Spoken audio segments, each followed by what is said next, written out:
রাজ্য সরকারের উদ্দেশ্য হচ্ছে আত্মনির্ভর ত্রিপুরা গড়ে তোলা এবং একই সাথে রাজ্যের নারী সশক্তিকরণের লক্ষ্যে সমানভাবে উদ্যোগী সরকার, যার জন্য ক্রমাগতভাবে গ্রহণ করা হচ্ছে বিভিন্ন পদক্ষেপ। শুক্রবার ইন্দ্রনগরস্থিত গভর্নমেন্ট ওমেন্স আইটিআই এ একদিনের বিশেষ প্রদর্শনীর আয়োজন করা হয়। মূলত প্রশিক্ষণার্থীদের দ্বারাই এই প্রদর্শনীর আয়োজন করা হয়।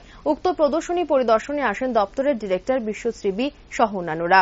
গোটা প্রদর্শনী পরিদর্শনের পর সকলকে অভিনন্দন জানান ডিরেক্টর। অন্যদিকে ইনস্টিটিউশনের প্রিন্সিপাল সংবাদ মাধ্যমকে জানান, প্রশিক্ষণরত যারা বিভিন্ন জিনিস তৈরি করছে সেই বিষয়গুলোকে নিয়ে এখানে প্রদর্শনীতে দেখানো হচ্ছে। পাশাপাশি তিনি আশাবাদী, আগামী দিনে এই ধরনের উদ্যোগের মাধ্যমে রাজ্য সরকারের স্বপ্নের আত্মনির্ভর ত্রিপুরা স্লোগান সার্থক রূপ পাবে এবং রাজ্যের উৎপাদিত দ্রব্য রাজ্যের বাইরেও পৌঁছে যাবে।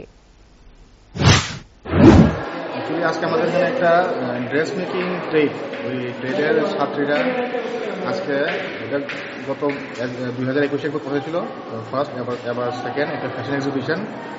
ওরা যারাই ওরা কোর্স পিরিয়ডে শিখে, যে কাজগুলো শিখে ওই কাজের একটা ডিসপ্লে করানো হয়েছে এক্সিবিশনের মাধ্যমে, যেটাকে আমরা একইরা বলি। আর আজকে এটা সেকেন্ড, তার জন্য এটা একইরা 2.0 আজকে সম্পূর্ণ হয়েছে। এটা কি কি আছে এখানের মধ্যে? আপনারা কি কি বলতে, নিজেরা যারাই শিখে ড্রেস মেকিং ট্রেড, এই ট্রেডে তারা যারাই শিখে, যে কিছু শিখা শিখে ওই ট্রেডে শিখা অবস্থায় তারা যা যা তৈরি করেছে, যারা শিখেছে ওইগুলি তারা নিজেরা হাতে তৈরি করেছে।